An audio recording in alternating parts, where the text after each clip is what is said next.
Não dá pra falar de game design, de genialidade e loucura, sem falar de Kojima, cara.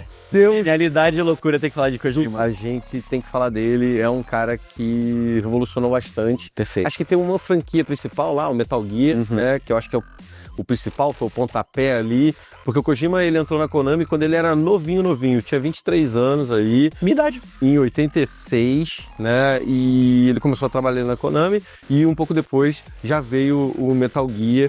O Metal Gear foi um jogo sensacional, que eu acho que marcou muito aí a história dos jogos, dos games e a história do Kojima também. É muito interessante a gente ver, né, o Metal Gear no PS1 saindo, aquele jogo todo poligonal, todo quadradinho, você via o queixo do Snake quase saindo aqui, pontudo, tipo aquelas as pirâmides egípcias, etc. Mas o ponto é, ele traz uma revolução muito interessante para os jogos de stealth. E já até tinha jogos que você quer jogar um pouquinho mais lento, quer ir devagar, mas ele traz um jogo de espionagem focado nisso, com várias mecânicas interessantíssimas, por exemplo, a mecânica de rádio. E o Kojima, ele é um cara que ele gosta de brincar.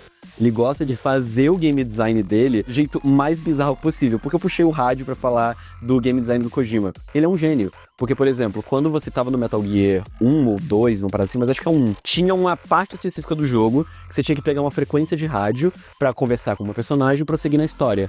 Você não achava no jogo encanto nenhum essa frequência.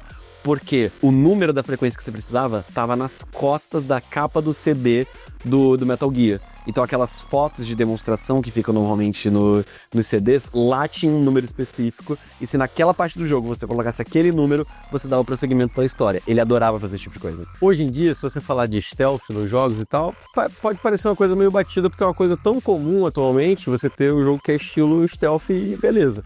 Mas naquela época, os jogos não eram assim. Não tinha esse negócio de stealth, e era você ia pra frente, dava pancada, destruía tudo, ia matando e show. Não tinha esse conceito de fazer as coisas ali na surdina. Era tudo muito linear. Exatamente. Como marcou uma genialidade, uma ideia que o cara teve de fazer um gênero de jogo em volta disso. E também a narrativa, né? Porque como você estava comentando muito bem e eu dei esse complemento, os jogos eles eram muito lineares. Vá do ponto A para o ponto B, bate o inimigo X, e aí as histórias mais complexas ficavam dentro do gênero de RPG. Só que aí você vai ter pausa, ler paredes de texto e depois vai pro próximo ponto para ler mais paredes de texto e continuar. O Kojima, ele traz um jogo cinematográfico de stealth, então é uma história que está sendo contada, com os diálogos acontecendo, personagens carismáticos, personagens que marcaram, né, uma geração, todo mundo vai lembrar do Snake. Então ele é um cara que ele conseguiu fazer um jogo que não só revoluciona a indústria, como ele dita novas regras.